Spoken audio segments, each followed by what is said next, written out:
বা আমাকে ওই বিশ্ববিদ্যালয়ে চান্স পাইয়ে দেন। আমার প্রশ্ন হলো, কিছু চাওয়ার সঠিক পদ্ধতি কি? দেখেন, এটা ভুল পদ্ধতি।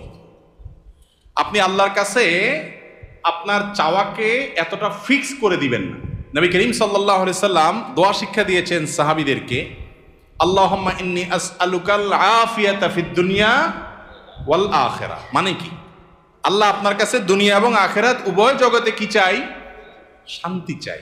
এখন শান্তি কি আল্লাহ লাখ টাকায় হবে, না 1000 টাকায় হবে, না 100 টাকায় হবে, না কোটি টাকায় হবে, না বিনা টাকায় হবে, সেটা আপনি জানেন। আমি কি চাই? শান্তি চাই, মনের প্রশান্তি চাই, মনের সুখ চাই। এই জিনিসটা আপনি আমাকে কিভাবে দিবেন আপনি জানেন। আমার শান্তিটা দরকার।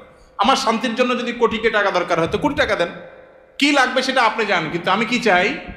শান্তি চাই। এই যে ফাইনাল গোড়ার জায়গায় হাত দেওয়া, এটা হলো বুদ্ধিমানের কাজ।